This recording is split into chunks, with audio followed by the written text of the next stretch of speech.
Hello, welcome back. Next part of our Innovation Week. Now, let me start by saying this. When I hear stories in the newspaper or on TV about hunters going out into the forest and accidentally shooting one of their mates, I think, how can that possibly happen? Not again. And I think, how can you hear a story in the newspaper? That's just me, I'm a bit of a pedant. There we are. It's so nice working with you, Greg. Pedant. My point is that you wonder in your brain how you could possibly shoot a human being when you're trying to shoot at a deer. Well, this week, as part of Innovation Week, Matt Chisholm went to Rimataka Forest Park and he met a couple of mates, a couple of guys who love hunting and who love life too much to die in the forest. They've come up with a solution and it will save lives. Check it out. It's just a complete escape. It's like the whole world's gone and now it's just you in a nice environment with a bit of excitement. It's man versus beast. And while hunting might not be your bag, tens of thousands of Kiwis can't get enough of it. Looks like a bit of deer sign there, a bit of old poo. Might be an animal somewhere around here. You spend your time looking around looking for nice and wet, sticky, hot poo, and once you find that, you're away. Yep, poo gets the old ticker pumping. Hunters are a passionate, irrepressible bunch, and if the weather doesn't put them off, the stats might. Stats these blokes want to address. As a designer, you're kind of thinking, well, how can we help solve these problems? What can we do about it?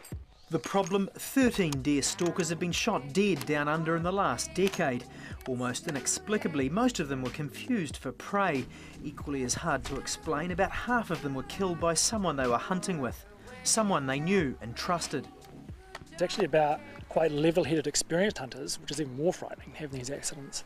And it's more a subconscious issue that they've done something repeatedly many times successfully, and our brain inherently just tries to skip things, and it just subconsciously ignores the issues. It really is two victims in these accidents. You know, the shooter has traumatised the rest of their life and just their lives are destroyed, the family of the victim. Call it what you like, inattentional blindness, scenario fulfillment or buck fever. It's blood hunting buddies Michael Scott and David Grove never want on their hands. When we start having kids, suddenly there's a whole other dimension of responsibility and concern.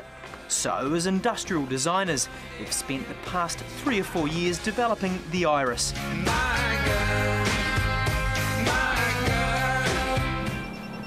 I think that deer's got a rifle, Dave. You're probably right. A system using a non-visible laser sensor attached to a rifle in corresponding patches. A system that sees what your brain sometimes doesn't in the heat of the moment. It's a laser and it's a divergent beam, so it's a slowly growing beam, so it's seeing a bigger and bigger picture over range. And if you're wearing some detectable material on your jacket or your pack or something, as long as it sees a little piece of that, it'll tell you.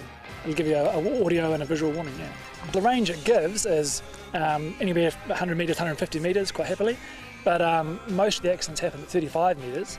Dave is right, but just like the blaze orange safety clothing, the system isn't foolproof, and hunters still need to remember that no meat is more important than a mate.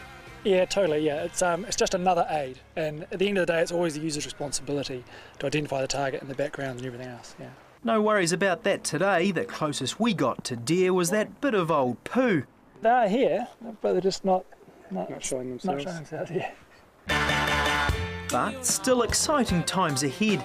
After a lot of hard yakka and more than $500,000, these fellas look set to go to market at the end of the year. As far as we know, it's totally unique in the world. Yeah. And with 20 million hunters in the States and another 10 in Europe, the potential is huge. I'd buy the house on the coast if I was you. Yeah, not just you, we'll give her that, yeah. Come back in 5 years' time or 10 years' time, see what's happened, yeah. And would you still go hunting if you're a multi-millionaire? Oh yeah, definitely, I'll do more, yeah. Very true.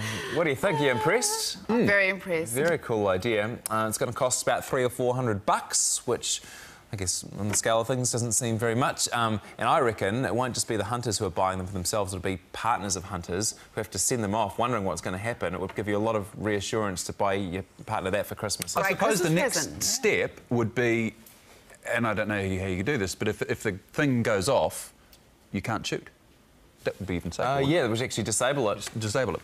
Here's another thing. Oh, you clever man. If you Copyright that one. Innovation Week with Boyd. You heard it here first. If you're a hiker, by the way, you can just buy the strips and you'll put them on. They'll work with any sort of scope, so you don't need to calibrate it with the. Yep. That is a good idea. And if you're a hunter and you're interested in this, I'm sure you will be. You can go to our website 7sharp.co.nz and it's got a link to pre-order, find out more information, all that sort of stuff.